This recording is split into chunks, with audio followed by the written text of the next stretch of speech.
Hello किसान साथियों, मैं मनी मोहरसा।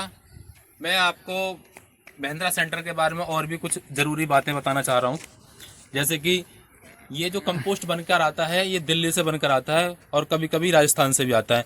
तो राजस्थान में क्या होता है, ये इसमें मिट्टी आती है ज़्यादातर, उसमें रेत आती है राजस्थान के वाले खाद में। और जो यहाँ का बना हुआ होता है दिल्ली का, उसमें ईंट, पत्थर, रोड़ी, बदरपुर, पॉलिथीन, ये सब चीज़ आती हैं। और एक खाद बनता किस किस पदार्थ से, तो मैं आपको बता दूं, घास होती है, मक्का होती है, धान होते हैं, धान की पूली होती है और केला के पत्ता होते हैं। तो आप भी ये सोच सकते हैं कि केला में पेस्टिसाइड लगता है, धान में उससे और भी कहीं ज़्यादा पेस्टिसाइड लगता है, पॉलिथीन में ऑलरेडी पेस्टिसाइड होता ही है। ठीक है, तो ये इनका ये दावा करना गलत है कि हम किसानों से ऑर्गेनिक करा रहे हैं, और कोई भी किसान ऑर्गेनिक नहीं कर रहा है दावे के साथ, मैं ये बोल सकता हूँ, क्योंकि मैंने उसमें 2.5 से 3 साल काम किया है।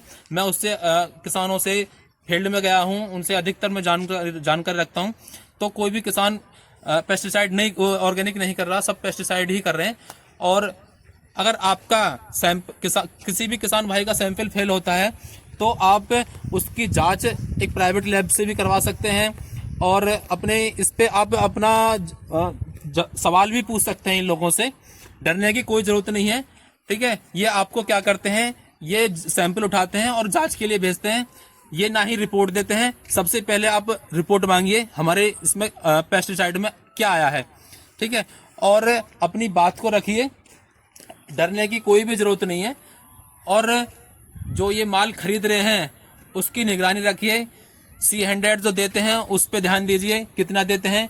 कभी कभी ऐसा भी होता है कि C100 किसी किसान को देते नहीं है और ये उसके नाम पे चढ़ा देते हैं। अगर चढ़ जाता है तो उसके पैसे कटते हैं। तो मेरा आपसे ये, धीरे धीरे मैं आपको महिंद्रा सेंटर की सारी जानकारी आप तक पहुंचाता रहूंगा। और अभी आलू के किसान हैं, जो पीड़ित किसान हैं आलू के, मैं उनके पास जाऊंगा, उनके गाँव जाऊंगा।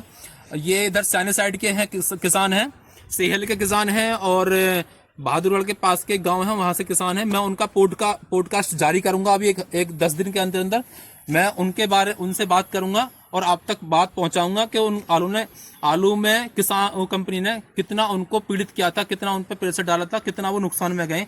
वो मैं सब चीजें आपको बताऊंगा धीरे धीरे।